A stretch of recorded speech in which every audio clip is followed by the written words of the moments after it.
Assalamualaikum warahmatullahi wabarakatuh. Innal hamdalillah nahmaduhu wa nasta'inuhu wa nastaghfiruhu wa na'udzu billahi min shururi anfusina wa min sayyiati a'malina may yahdihillahu fala mudilla lahu wa may yudlil fala hadiyalah. Asyhadu an la ilaha illallah wahdahu la syarika lahu wa asyhadu anna Muhammadan 'abduhu wa rasuluh. Allahumma shalli ala Muhammad wa azwajihi wa zurriyyatihi kama shallaita ala Ibrahim wa ala ali Ibrahim innaka Hamidum Majid. Wa barik ala Muhammad wa azwajihi wa zurriyyatihi kama barakta ala Ibrahim wa ala ali Ibrahim innaka Hamidum Majid. Rabbi shrah li sadri wa yassir li amri wa hlul 'uqdatam min lisani yafqahu qawli, amma ba'du.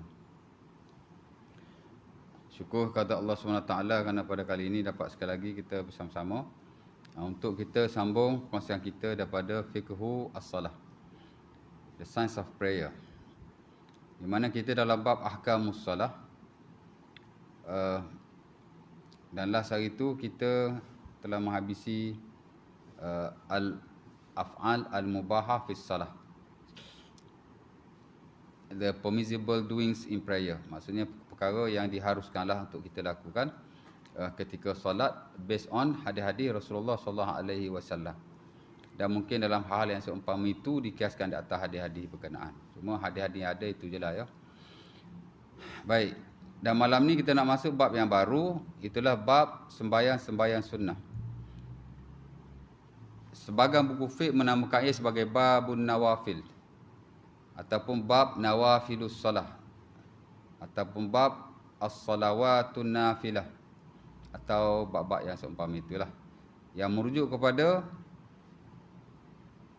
solat-solat yang sunnah, solat-solat yang digalakkan kita melakukannya selain daripada solat-solat fardu 5 waktu. Dan di sana ada pembagian tertentu, jenis-jenis tertentu. Pertama sekali ialah salatul rawatib, sembahyang rotib. Rawatib jamak rotib. Rotib ya.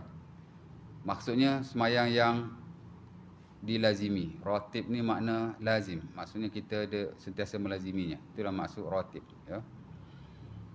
Ia merujuk kepada salawatul rawatib ataupun rawatibus salah, merujuk kepada sembahyang-sembahyang yang digalakkan kita melakukannya mengiringi sembahyang-sembahyang fardu yang muakkad ya. Itulah sebagaimana dah notah 2 rakaat sebelum zuhur atau 4 rakaat sebelum zuhur. Kerana ulama dalam hal ni ada 2 pendapat. Pertama 4 rakaat, kedua 2 rakaat qabliyah zuhur lah yang muakkad itu. Yang kedua 2 rakaat sesudah zuhur, yang ni sepakat. Yang ketiga 2 rakaat sesudah maghrib. Yang keempat 2 rakaat sesudah isyak. Yang kelima 2 rakaat sebelum maghrib. Sebelum subuh. Silap tu ya. Jadi kalau campur-campur ada 5 lah ya. Ini di sisi majoriti. Kenapa di sisi majoriti? Kerana sebahagian ulama kata rawatib hanya qabliyah subuh. Dan itu yang standard dalam mazhab Malik rahimahullahu taala. Imam Malik kata rawatib ni ataupun sembahyang ratibah, salatun ratibah, sembahyang hak ratib, mana hak muakkad, hak mengiringi sembahyang fardu hanya qabliyah subuh saja. Ya, kerana katanya lam yatrukun nabi hadiran wala safaran. Nabi tidak pernah meninggalkannya dalam keadaan Nabi hadir dan bermusafir. Hadir ni makna mukim lah. Nabi tak pernah tinggal. Musafir baik, bermukim baik. Qabliyah subuh saja. Adapun sembahyang lain Nabi meninggalkannya. Jadi kata hak rawatib, hak muakkadnya hanya qabliyah subuh saja. Ya. Adapun majoriti dia kata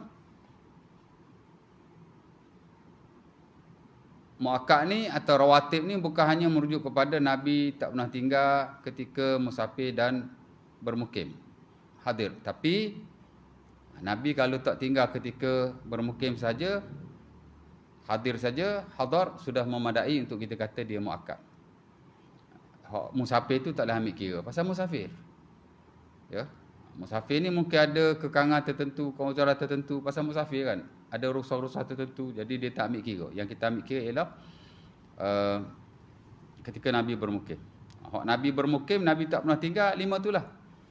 4 rakaat sebelum Zuhur atau 2 rakaat. 2 rakaat selepas Zuhur, 2 rakaat sebelum maghrib, selepas maghrib, 2 rakaat selepas Isyak dan 2 rakaat sebelum subuh. Semua sebelum subuh tu Nabi tak tinggal sama ada musafir atau bermukim. Lain pada qiblah subuh tu Nabi buat ketika bermukim, ketika bermusafir Nabi tidak melakukannya. Tapi sudah memadai untuk kita kata ia rawatib, ia muakkad, ya. Itu majoriti lah, ya. Dan ini dijelaskan oleh Al-Imam Ibnu Taimiyah rahimahullah dalam bukunya Majmu'ul Fatawa. Katanya ulama dalam hal ni ada 3 pendapat. Pendapat pertama ialah rawatib atau muakkad hanya qiblah subuh, dan itu adalah pendapat Imam Malik rahimahullah. Tak silap saya standard mazhab Maliki begitu, ya. Tapi Imam Malik memang dia berpegang begitu. Tak tahulah kok mazhab dia ambil hak lain. Sebab kadang-kadang imam ni dia pilih satu pendapat, tapi ulama-ulama dia tak pilih, dia ikut yang lain, ya. Tapi kalau Imam Malik memang ikut tu lah. Dan tak silap saya hak standard Maliki juga, ya. Dia agak strict lah bab ni. Yang kedua kata Imam Ibn Taimiyah ialah ulama yang mengatakan bahawa rawatib atau muakkad ini ialah 5 waktu tadilah. 5 jenis sembahyang tadilah. Ya, 4 rakaat atau 2 rakaat sebelum Zuhur, 2 rakaat selepas Zuhur, 2 rakaat selepas Maghrib, 2 rakaat selepas Isyak dan 2 rakaat sebelum subuh. Semua sebelum subuh ni dia lebih-lebih lagi. Dan kata beliau ini adalah pendapat majoriti, ya.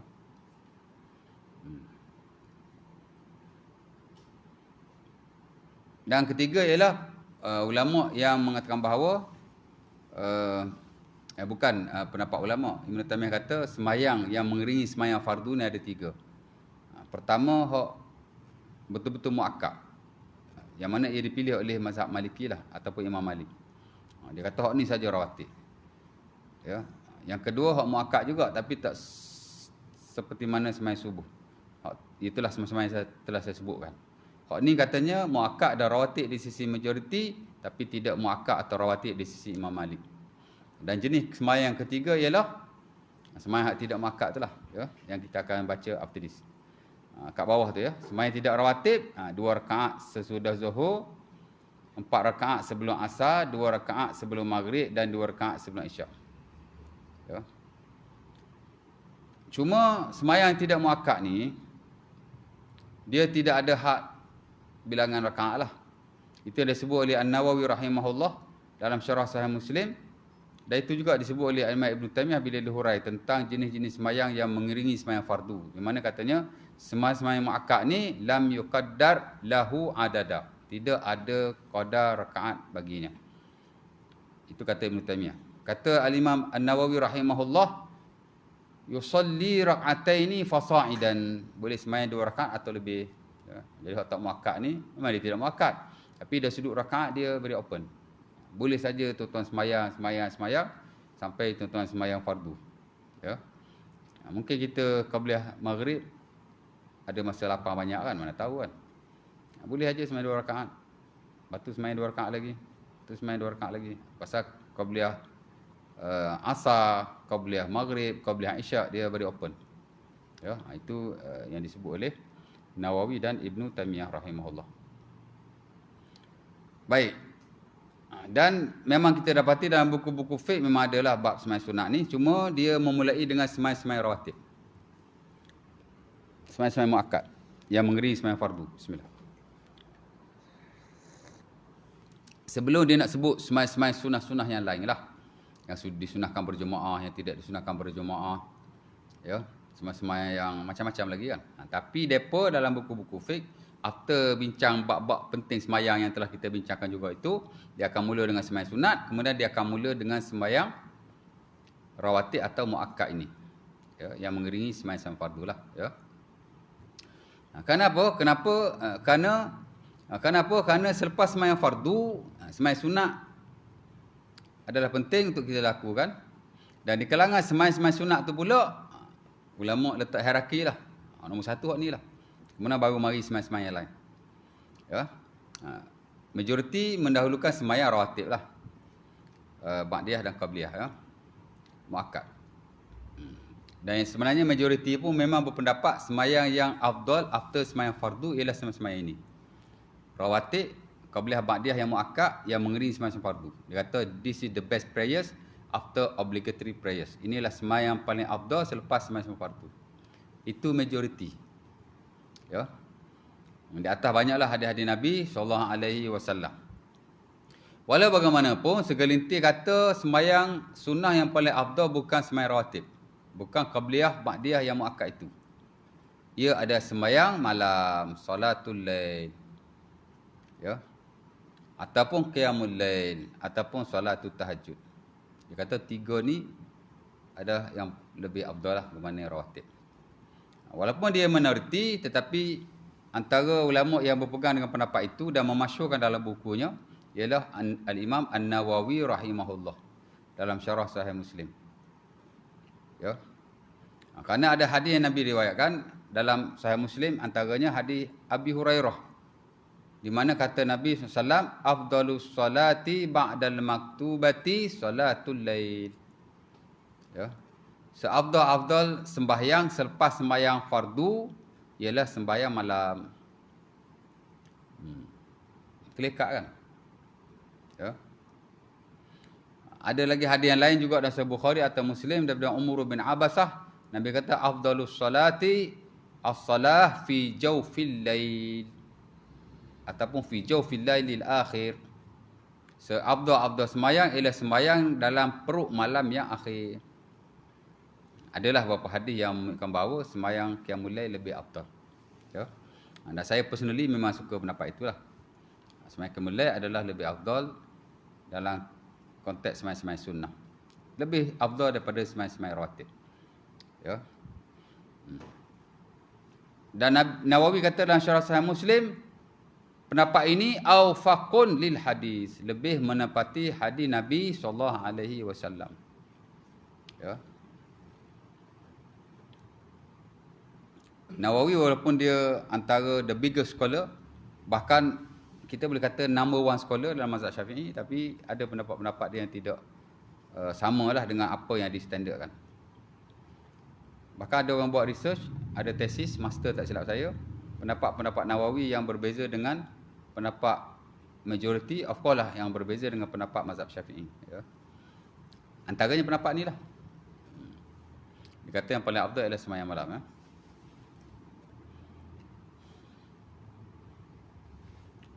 Bismillah.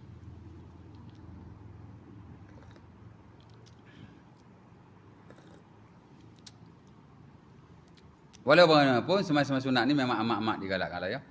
Bahkan dalam bab sembahyang sunat ni, didahului dengan sembahyang rawatib ni, memang ulama akan memasukkan fasal atau satu slot kecil yang bertajuk Fadail An-Nawafil ataupun Fadail As-Salawatin Nafilah. Fadilat sembahyang sunnah. Ya. Kerana ada banyak nanas yang menunjukkan bahawa sembahyang sunnah ini adalah penting untuk dilakukan selepas solat fardu. Ya, dan tuan-tuan pun tahulah ya. Antaranya ialah sembahyang sunnah ni mendekatkan diri kita kepada Allah. Ya. La yazalu 'abdi yataqarrabu ilayya bin nawafil hatta uhibbah. Ya, hadis Sahih Bukhari dan Muslim pada Abi Hurairah. Nabi kata, tidaklah seseorang hamba itu mendekatkan diri kepadaku dengan an-nawafil, yakni ibadah-ibadah sunnah. Bukan sembahyang saja, sembahyang. Cuma kalau sembahyang sunnah. Puasa sunnah. Ya, haji, yakni haji selain daripada haji yang wajib. Sebab haji ni bukan sekali saja. Sekali itu hak wajib. Other than that, hak tak wajib. Ya, Dr. Rozaimi 5 kali dah pergi haji. Boleh sebut Dr. Rozaimi. Kau tak boleh sebut.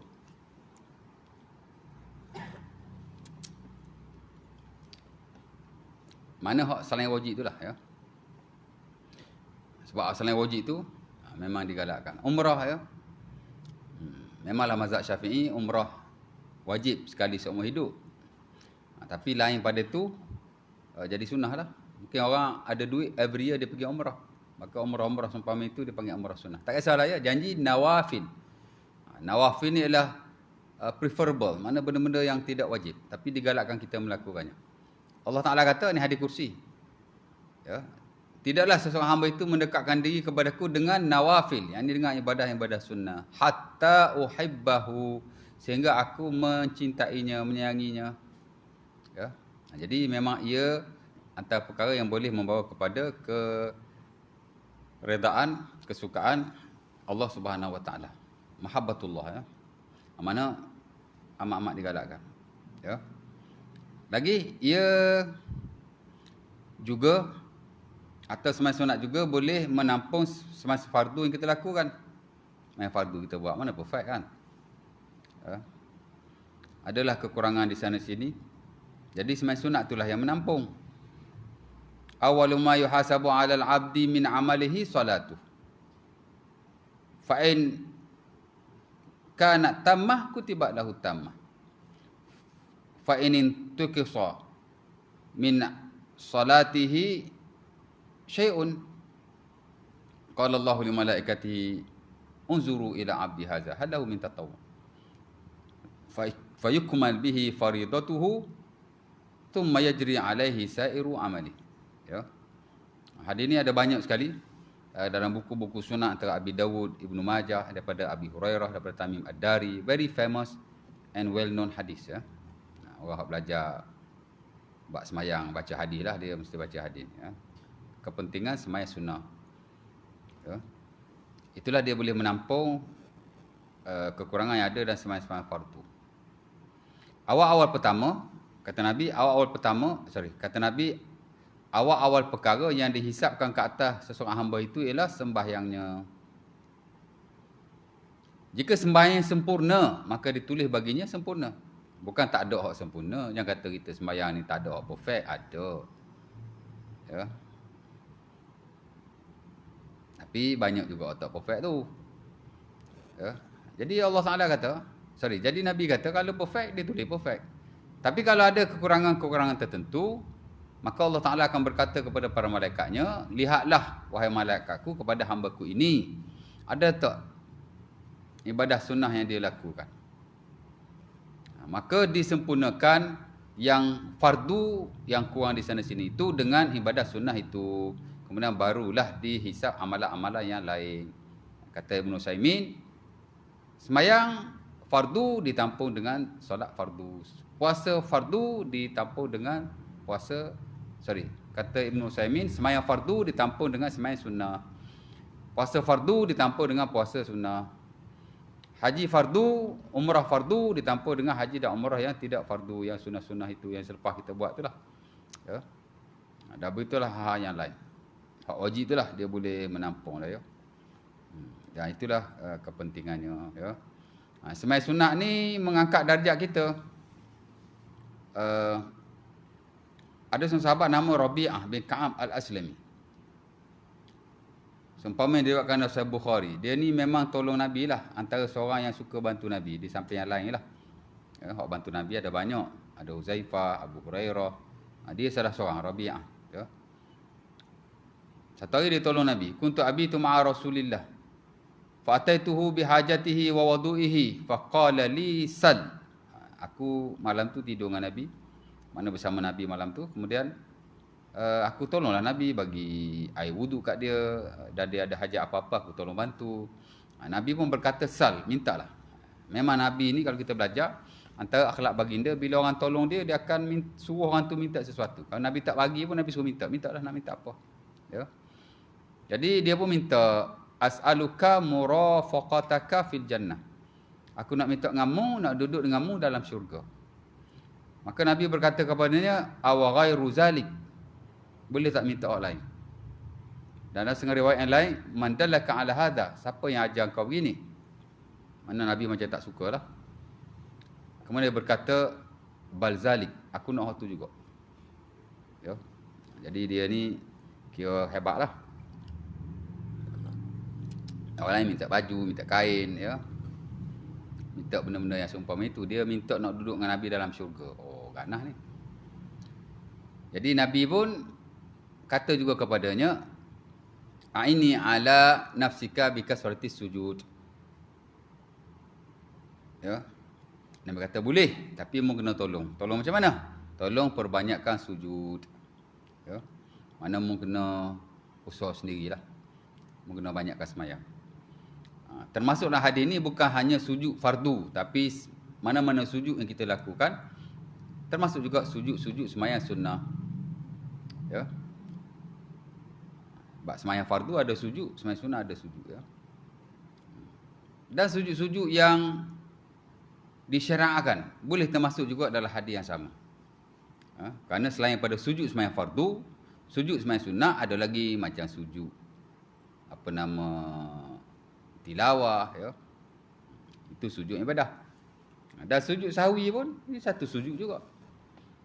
Boleh juga mengangkat darjat kita kerana ia sujud kepada Allah. Apa-apa sujud yang disyariatkan. Pasal Nabi sebut secara mutlak. Ya. Awak. Tapi bukan sujud sahaja. Ada orang lepas sembahyang je sujud. Tahu dia sujud apa tak, ada lepas doa kan sujud. Sujud ni ibadah. Dia mesti dalam kerangka yang disunahkan lah, yang disyariatkan. Sujud yang disyariatkan ni ada 4 saja. Ya, ada 5 saja. Sujud sembahyang, fardu dan sunnah. Kemudian sujud tilawah, sujud sahwi, satu lagi sujud syukur. 5 tu lah setahu saya. Atau 4 tu lah. Kalau kita pecah-pecah jadi 5 lah. Sujud sembahyang fardu, sujud sembahyang sunnah, sujud tilawah, sujud sahwi, sujud syukur. Kalau kita kata sujud sembahyang, merujuk berfardu dan sunnah. Mana sujud sahwi, sujud dalam sembahyang juga. Tapi boleh saja dia di luar sembahyang bila kita lupa. Right on the time. Assalamualaikum. Macam tak cukup sembahyang tadi. Kita pun tambah lah. Mana sujud sahwi selepas itu. Ataupun terlebih sembahyang tadi. Kita pun sujudlah selalu. Dia related dengan sembahyang juga. Tapi boleh saja di dalam sembahyang atau di luar sembahyang. Sujud sahwi kan boleh luar sembahyang dalam sembahyang. Ataupun sebelum salam dan selepas salam. Ketua-tuan sembahyang sujud sahwi sebelum salam saja. Lepas salam pun boleh sujud sahwi. Tuan-tuan kalau lupa macam mana sembahyang? Sujud sahwi sebelum salam belaka. Boleh je. Standard mazhab Syafi'i tak ada sujud selepas salam. Semua sebelum salam. Kerana dia kata sujud selepas salam tu sudah dinasahkan. Tapi sebagai ulama lain kata tidak. Ya. Imam Ibn Taimiyah rahimahullah antara yang the best lah dalam bab ni. Dia selari dengan mazhab Maliki. Di mana sujud sahwi ni kita lihat macam mana bentuk kesilapan kita bila kita menggabungkan semua nanah yang ada. Ya. Kalau Hanafi dia sujud tak ada before salam, semua sujud sahwi after salam. Dia kata sebelum salam dah dinasahkan ataupun dah tak ada lah.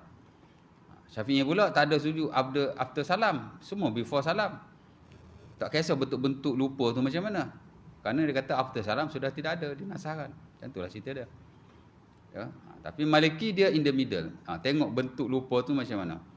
Ya.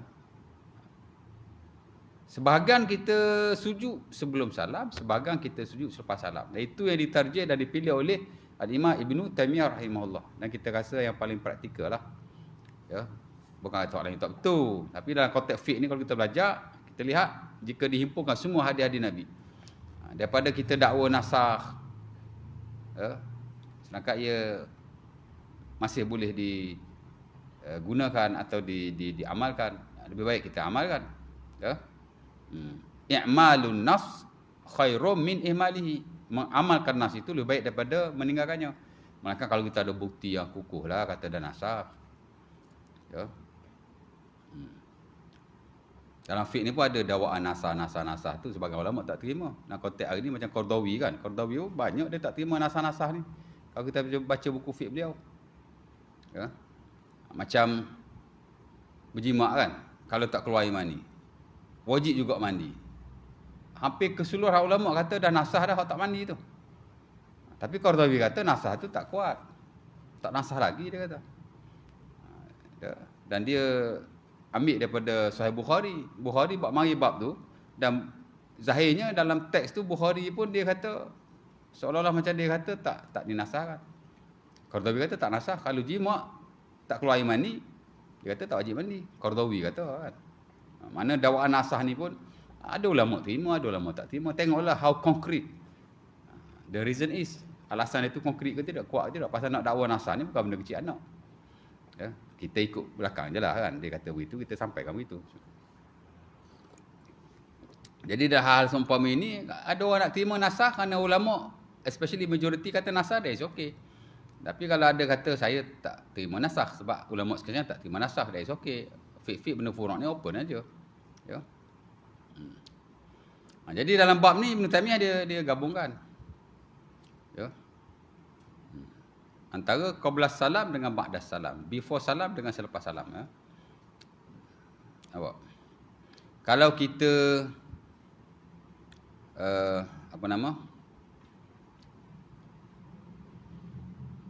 mengurangi semayang, dia kata sebelum semayang. Kalau kita melebihi semayang, maka dia kata selepas salam.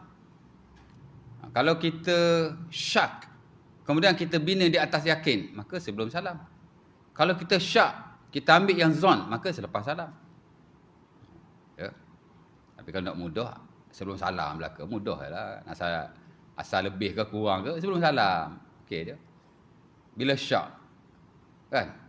Kita nak ambil hak kita yakin, mana kata kita lupa 3 ke 4, ambil 3 lah. 2 ke 3, ambil 2 lah. Itu dipanggil al-bina' alal yakin. Kita ambil hak kita yakin lah kan. Ambil hak sikit. Sebelum salam. Kalau kita ambil zon, 2 ke 3, aku rasa 3 adalah petunjuk-petunjuk tertentu. Sebelum salam juga, mudah lah sebelum salam belaka. Ataupun nak selepas salam belaka. Macam Hanafi kan, very easy, lagi mudah. Tak payah belajar, ikut je. Tapi kalau in detail dah ada beza lah. Ya. Baik. Nanti kita ada bab ni sujud sahwi. Ya. Cerita dia sujud tu yang ada. Jadi sujud tu lah yang kita buat. Ya. Jadi jangan duk sujud ikut dan lepas sembahyang nak sujud saja. Ada ulama kata boleh aja kita sujud. Asalkan kita sujud kepada Allah. Kau nak ikut pendapat ada je. Kan? Tapi sebaik-baiknya, jangan kita melakukan satu ibadah walaupun sujud, melainkan sujud yang disyaratkan. Sebab sujud ni ibadah. Ya.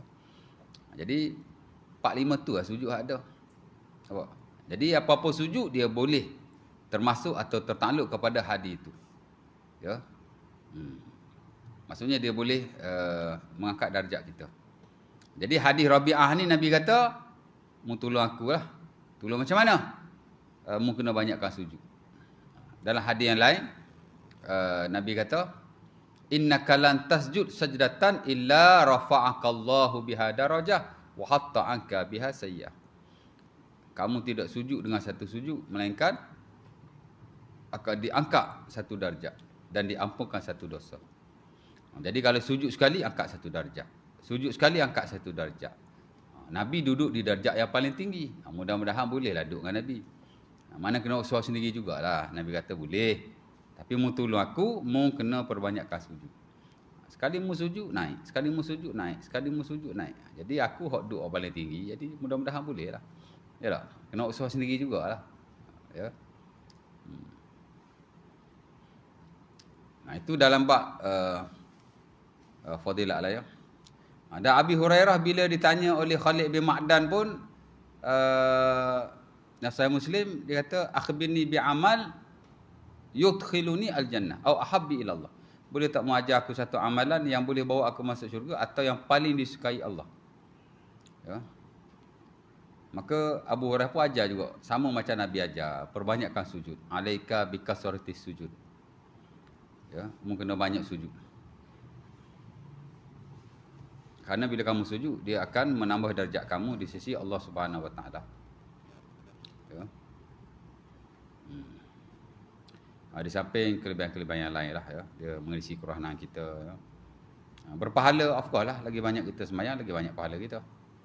Banyak aja dalam hadis-hadis Nabi yang merujuk kepada fadailul a'mal, fadilah amal. Sebahagian besarnya yang sahih, mungkin ada sebahagian yang tidak sahih pun boleh aja ya. As soon as dia tak menjejaskan apa-apa lah ya. Sebahagian fadilat ni tidak sahih ya. Tengoklah macam mana kan, jika mencukupi syarat-syaratnya ya. Memang ada bab fadilah, tapi fadilah ibadah ni mesti based on hadis lah, ataupun based on revelation lah, based on nas lah ya. Tak boleh nak memandai-mandai ya. Saya ingat bab fadilat sembahyang tak ada yang memandai kot. Dia banyak fadilat ni, zikir doa, banyaklah fadilat kan ya. Baik. Jadi Nabi suruh banyakkan sujud kan. Sebab tu tuan-tuan, Sebagai ulama kata, seafdal-afdal sembahyang ialah sembahyang yang banyak sujudnya. Ya. Afdalus salati kasratu fihi sujud. Seafdal-afdal sembahyang ialah sembahyang banyak padanya sujud. Dan rokok juga. Ya, jadi semakin banyak kita sujud rokok itu semakin afdal. Mana semakin banyak rakaat lah. Ya. Based on hadis ini dan hadis-hadis sedia ada lah. Nabi suruh banyak sujud. Dia kata sujud lebih afdal. Ya. Sebagian kata dok, melamakan qiyam itu lebih afdal. Ya. Kalau sembahyang 2 rakaat lama, lebih baik daripada sembahyang 10 rakaat dalam masa yang sama. Dalam sejam tu tuan-tuan sembahyang 2 rakaat, mana tahu kan? 1 rakaat setengah jam, sebab qiyam saja 20 minit. 1 rakaat lagi setengah jam, sebab qiyam saja 20 minit. Jadi campur dua tu 2 rakaat 1 jam. Qiyam saja 40 minit. Dia kata itu lebih afdal. Sebagian kata lah, tapi sebagian kata tak. Dalam masa yang sama, sejam juga, memperbanyakkan rokok dan sujud itu lebih baik. Based on this hadis lah. Ya. Pasal apa yang kata lama qiyam tu lebih afdal? Pasal ada juga hadis Nabi ditanya hadis Jabir tu kan. Saya Muslim tak silap. Muslim Ya Rasulullah, ma afdalul kunut. Ya Rasulullah, ma afdalus salah. Wahai Nabi, apakah sembahyang paling afdal? Nabi kata tulul kunut. Sembahyang yang paling lama qiyamnya. Dan Nabi sembahyang malam memang lama qiyamnya. Ya. Jadi dia kata qiyam lah. Ya. Dan An-Nawawi rahimahullah dan Syarah Sahih Muslim dia kata dah ni ada 3 pendapat ulama lah. Pertama yang kata memperbanyakkan rokok dan sujud itu lebih afdal. Based on hadis-hadis yang saya baca dia, hadis Rabi'ah, hadis Abi Hurairah dan Khalid bin Ma'dan. Sebagian kata memanjangkan qiyam itu lebih afdal. Ya, mungkin masa yang sama tapi qiyam dia lebih lama, lebih afdal daripada masa yang sama tapi banyak sujud dengan rukuk. Dia kata begitu. Asal pada hadis itu hadis Jabir itulah. Nabi kata tulul kunut, yang panjang solatnya, panjang qiyamnya. Ya. Tapi kata An-Nawawi, ada ulama hak di tengah-tengah. Antaranya adalah Al-Imam Ishaq bin Rahuyah atau Rahawai. Ya. Dia kata kalau sembahyang siang afdal memperbanyakkan rokok dan sujud. Mana memperbanyakkan rakaat kalau siang. Ya. Kalau malam katanya memperbanyakkan qiyam, melamakan qiyam. Bila dilihat kepada praktikal Rasulullah SAW. Kerana dia kata hadis-hadis Nabi sembahyang malam, Nabi sembahyang lama. Tapi tidak dinukil atau diriwayatkan sembahyang siang Nabi sembahyang lama macam tu. So dia kata kalau malam lamakan qiyam, panjangkan solatnya. Tapi kalau siang banyakkan rakaatnya, sujud dan rukuknya. Saya ingat yang paling praktikal kot. Ya. Lebih baiklah kalau kita lihat kepada hadis Nabi SAW. Ya. Tapi mana-mana pun okey je. Cuma ada sudut teoretikal lah, mana pendapat ulama yang mana lebih afdal lah. Baik, setelah ulama menjelaskan tentang fadilat-fadilat tu, fadailul an-nawafil ataupun as-salawatin nafilah, baru dia masuklah. Pertama sembahyang rawatib. Sembahyang muakkad, qabliyah ba'diyah. Ya. Yang itulah 2 rakaat sebelum zuhur, 2 rakaat sesudah zuhur, 2 rakaat sesudah maghrib, 2 rakaat sesudah isyak, 2 rakaat sebelum maghrib.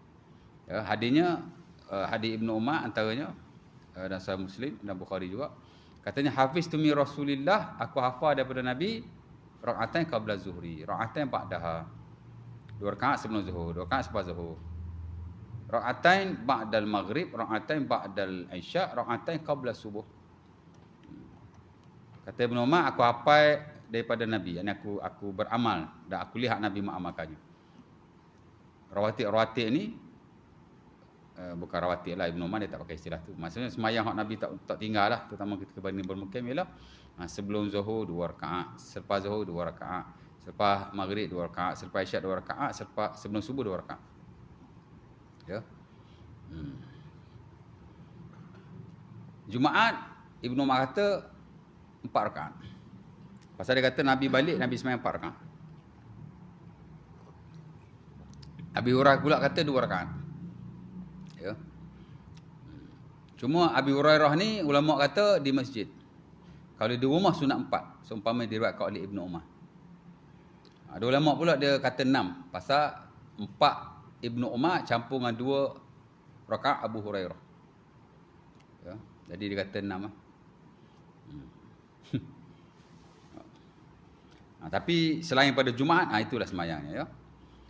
Macam mana boleh kata 4 rakaat sebelum Zuhur tadi? 4 rakaat sebelum Zuhur tu hadis Ummu Habibah, juga Rasulullah Muslim, yang menjadikan bilangannya 12. Ya.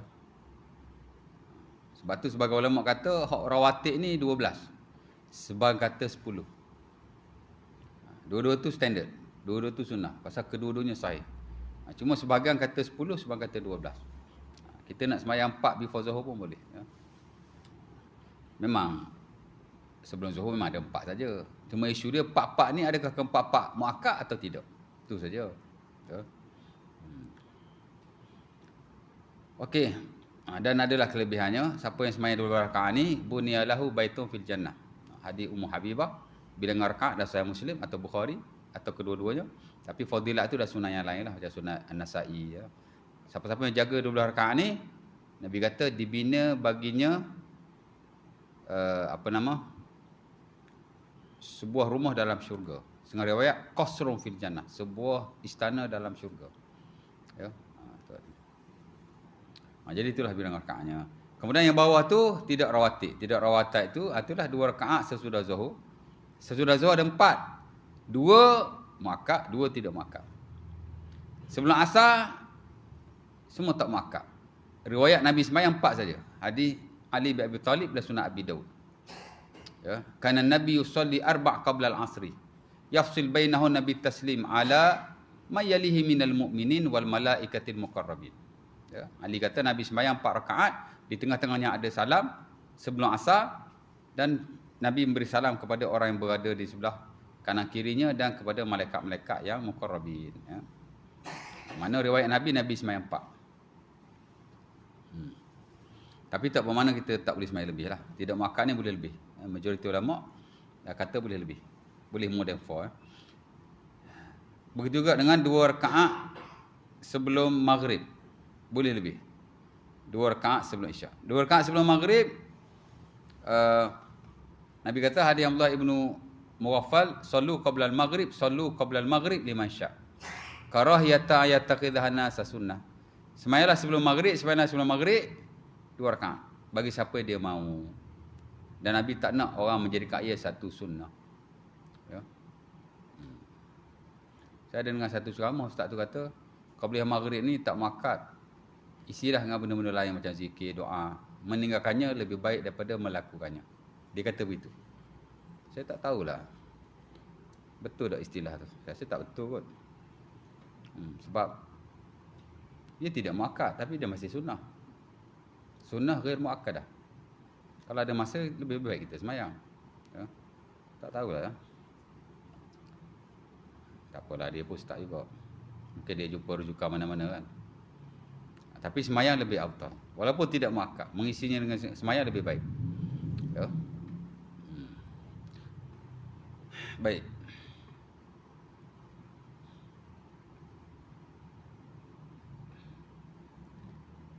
Apa beza muakkad tidak muakkad? Muakkad ni memang Nabi melakukannya tak tinggal lah. Sebab itu Ibnu Umar kata, hafiztu min Rasulillah. Aku hafal daripada Nabi. Itu dalilun alal mudawamah. Satu petunjuk kepada mudawamah. Nabi buat secara konsisten. Ya. Dan of course ada banyak riwayat hatta daripada Aisyah Nabi tak tinggal ketika Nabi bermukim. Ya. Kalau kita belajar in detail lah tentang nas yang meriwayatkan tentang hal itu. Sebab itu ulama sepakat ketika mukim Nabi tak pernah tinggal semasa-masa ini. Cuma ketika sebab tu ulama sepakat ketika bermukim Nabi tak pernah tinggal semasa ini, melainkan ketika bermusafir saja. Baru Nabi tinggal lah. Sebab tu Ibnu Umar bila dia musafir dia tak semayang rawatib ni. Kau boleh ba'diyah ni, hak muakkad dia tak semayang, hak tak muakkad dia lebih lagi. Dia orang tegur dia kenapa tak semayang? Dia kata lau sabahtu la tamamtu. Dia kata kalau aku nak semayang baik aku semayang fardu penuh. Walau bagaimanapun saya tak tahulah majoriti atau tidak. Tapi kalau standard mazhab Syafi'i afdalah masih digalakkan atau disunahkan kita melakukannya. Ya. Kita tinggal tak makruh tapi buat itu lebih baik. Kalau ada masa boleh aja buat kan. Cuma saya jamak ustaz macam mana nak buat? Boleh aja. Sebelum sembahyang Zuhur dan Asar tu sembahyang qabliyah dulu. Kemudian sembahyang Zuhur. Kemudian sembahyanglah Asar. After that sembahyanglah ba'diyah itu. Ba'diyah Zuhur tu. Kemudian sembahyang balik qabliyah Asar boleh aja. Kalau rajin lah kan. Kalau rajin tak ada masalah. Kalau nak sembahyang. Ya. Tapi jangan sembahyang sunat qabliyah. Sembahyang fardu Zuhur. Ba'diyah Zuhur baru nak sembahyang fardu Asar. Tak ada mualak pula. Ya, sebab sebagai ulama, of course standard mazhab Syafi'i dia mensyaratkan mualak dan sembahyang jamak takdim. After Zuhur tu kena terus sembahyang Asar. Tapi kalau tuan-tuan belajar Ibn Taymiyah dia tak mensyaratkan pun. Mualak dalam sembahyang jamak sama ada takdim atau takhir dia kata tak syarat mualak. Boleh saja tuan-tuan sembahyang Zuhur di awal waktu, sembahyang Asar di akhir waktu Zuhur kalau nak jamak takdim. Dia tak mensyaratkan mualak. Dan kalau kita lihat sebagai tokoh kontemporer atau ulama-ulama yang tulis fiqh sunnah yang baru ni pun dia tak mensyaratkan. Kalau mazhab Syafi'i jamak takdim syarat mualak, jamak takhir tak syarat mualak. Tuan-tuan boleh saja sembahyang Asar tu, sembahyang Zuhur dulu, Asar sembahyang hujung-hujung. Atau sembahyang Asar dulu, Zuhur sembahyang hujung-hujung. Jamak takhir kan, dia tak syarat mualak. Tapi Zuhur syarat mualak.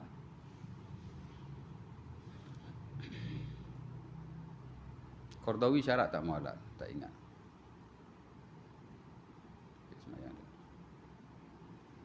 Tapi kita ambil yang mualak lah lebih baik kan. Mana kita semayang tu terus mualak. Sebab kita pun bermusafir. Berhenti semayang bukan banyak kali. Sekali aja. Biasa kita akan semayang sekaligus kan. Jadi kita semayang saja Zuhur fardu. Lepas tu semayang Asar. Jamak takdim waktu itu. Kalau ada masa lagi nak semayang ba'diyah Zuhur, semayang aja. Sebab ba'diyah Zuhur semayang qabliyah Asar. Ya. Nak niat qadha ke niat tak niat qadha, niat ba'diyah qabliyah saja. Ya. Kerana masih dalam waktunya sebenarnya. Kita sembahyang qabliyah. Qabliyah ni waktu dia panjang. Qabliyah ni daripada masuk waktu sampai habis waktu. Boleh saja kita sembahyang qabliyah selepas kita sembahyang fardu. Tuan-tuan nak sembahyang qabliyah Zuhur, tuan-tuan boleh sembahyang selepas sembahyang fardu Zuhur tanpa niat qadha pun. Sebab masih dalam waktunya. Dia niat qabliyah ni dia sembahyang qabliyah dia panjang. Daripada masuk waktu sampai akhir waktu. Dia tak macam sembahyang ba'diyah. Sembahyang ba'diyah tuan-tuan tak boleh sembahyang sebelum sembahyang fardu dilakukan. Tuan-tuan nak sembahyang qabliyah Zuhur selepas ba'diyah Zuhur, okey. Dia bukan waktu qadha tu, dia masih dalam waktunya. Tapi kalau tuan-tuan nak sembahyang ba'diyah Zuhur sebelum tuan-tuan sembahyang Zuhur tak boleh. Kerana dia start selepas kita sembahyang fardu. Kalau kita sembahyang fardu awal, lamalah waktunya. Kalau kita sembahyang fardu lewat, tak sempitlah waktunya. Tapi qabliyah dia very wide, dia luas waktunya. Boleh aja.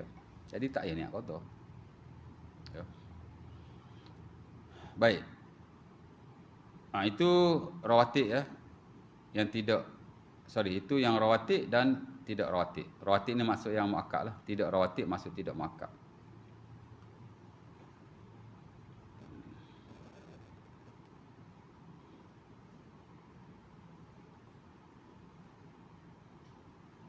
Ada sebahagian ulama kata yang muakkad after isyak 4. Umpama sebahagian daripada mazhab Abu Hanifah. Kerana ada hadis yang menunjukkan bahawa Nabi semayang selepas isyak ni 4 rakaat. Memang ada hadis. Kalau kita dalam Sahih Bukhari ataupun Muslim, Aisyah kata, Nabi bila balik daripada semayang isyak, Nabi semayang 4 rakaat. Ya.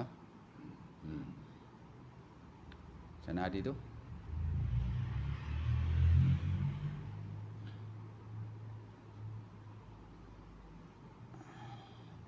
Salat Nabi al-Isya, summa dakhala alayya fa salla arba'an. Atau kama qala. Begitulah hadiah. Nabi sembahyang Isyak. Kemudian Nabi masuk kalau rumah aku Nabi sembahyang 4. Ulama kata sembahyang 4 tu ba'diyah Isyak. Ya. Sementara disokong oleh nanas yang mauquf dalam buku-buku musannaf seperti Abdul Razak, Ibn Abi Shaybah. Dan sebagai ulama kata hadis tu sahih. Albani dia kata sahih hadis tu. Antaranya hadis Aisyah lah. Dan Ibnu Mas'ud. Kata mereka arba' ba'dal isya' ka'adli arba' min qiyamil lail. 4 rakaat selepas isyak seumpama 4 rakaat pada malam qiyamul lail. Silap tu. Pada malam Lailatul Qadar. Ya. Aisyah atau Ibnu Mas'ud kata arba' ba'dal isya' ka'adli arba' min qiyamil lail min Lailatul Qadri. Itulah hadis dia. 4 rakaat selepas Isyak seumpama atau sama dengan 4 rakaat pada malam Lailatul Qadar. Ya. Ada orang kata 4 rakaat selepas Isyak seperti Lailatul Qadar. Tak betul tu. Ada hadis tu tapi dia tidak sahih. Malah sebahagian kata palsu atau terlalu dhaif. Yang sahih ialah 4 rakaat selepas Isyak seumpama 4 rakaat pada malam Lailatul Qadar. Dia tak sama tu. Kalau kita kata 4 rakaat selepas Isyak macam Lailatul Qadar, yang ni kita sembahyang 4 rakaat, oh dapat itu Qadar. Tak. Dia seumpama kita sembahyang sebanyak 4 rakaat pada malam Lailatul Qadar. Hadis tu ada yang kata sahih juga. Ya. Cuma dia mauquf. Dia tidak marfu'. Bukan Nabi kata, sahabat yang kata begitu. Dan tidak ada yang marfu'. Boleh ada ya, boleh ada tidak. Ya. Ada sahabat pun dalam bab ni dia tidak mana-mandai. Ya. Sebagai ulama kata ia marfu' maknawi lah.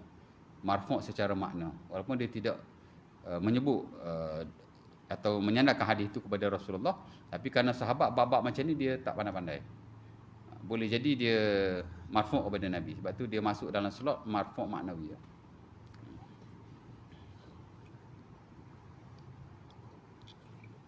Macam ada yang duduk baca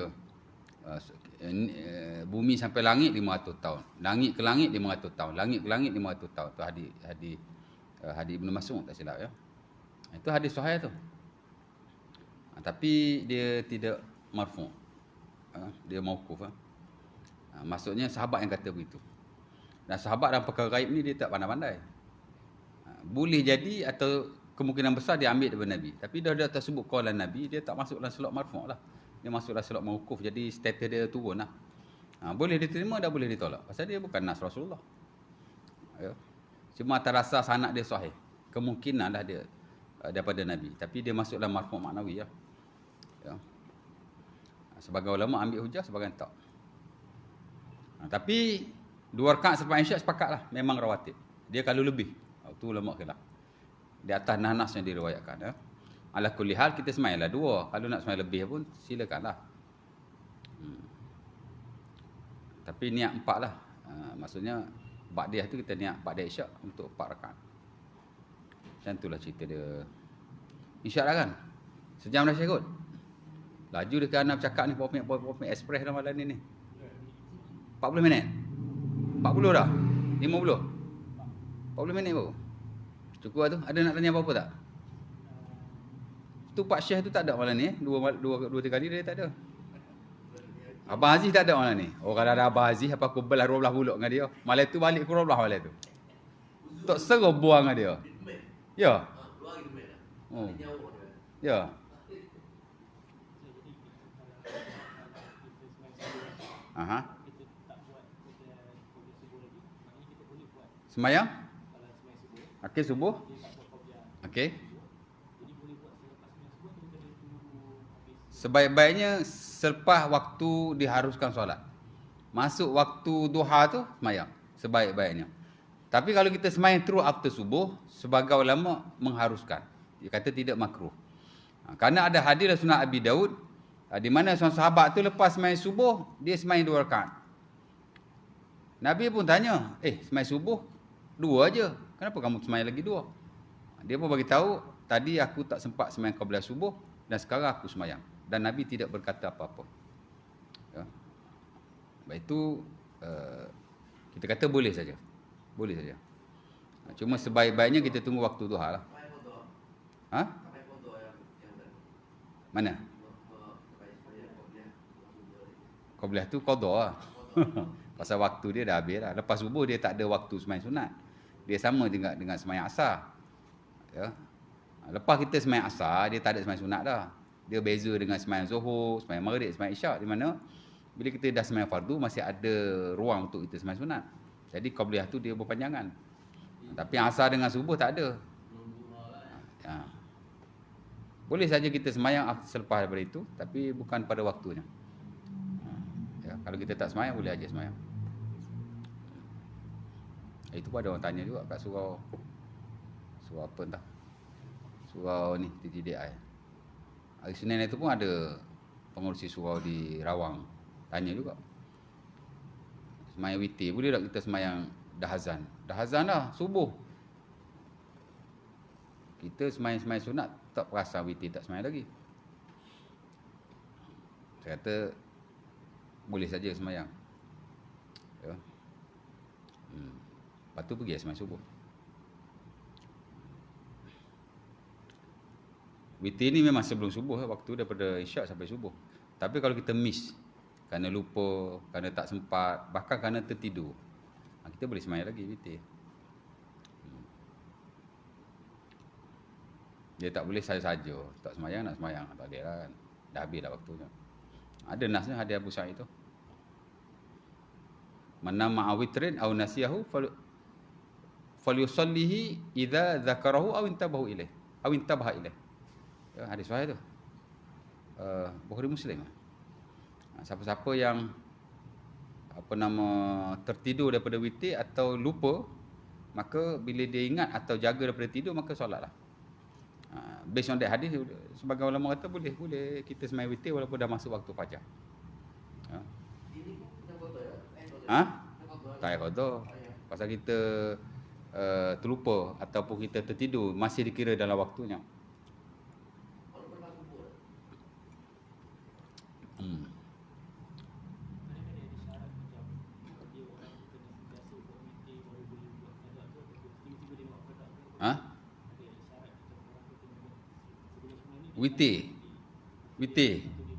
Witir ni macam mana? Tak faham. Okey.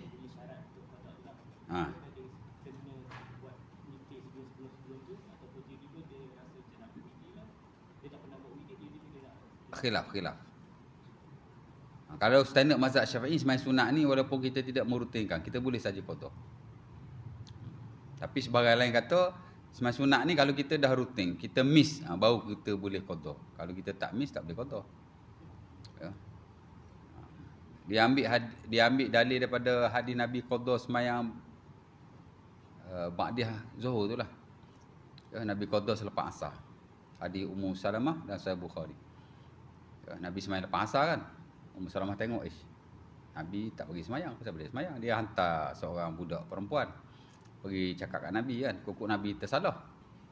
Bila dah habis semayang tu, Nabi pun cakap kat dia, tadi ada orang datang, ada delegasi datang, aku tak dan nak semayang, jadi aku semayang lah sekarang. Jadi Nabi qada lah semayang ba'da Zuhur pada waktu selepas asar ataupun selepas fardu asar. Jadi based on that hadis, dia kata boleh saja qada semayang yang di luar waktunya kepada waktu yang lain. Ya. Walaupun sebagian mensyaratkan kita kena merutinkannya, tapi sebagian kata tak. Sana mazhab Syafi'i bab semayang sunatnya dia very open, dia tak mensyaratkan. Kalau kita tak rutin pun nak qada okey je. Boleh, ada soalan lagi? Tak ada. Next nanti kita masuk semayang sunat bersebab. Dia panggil as-salawatu zawatil asbab. As-salawatu zawatul asbab. Semayang bersebab. Sunat wuduk, tutup masjid dan beberapa solat yang lain. Sebahagian disunahkan berjemaah, sebahagian tidak disunahkan. Tapi haruslah untuk dilakukan dalam setengah-setengah hal.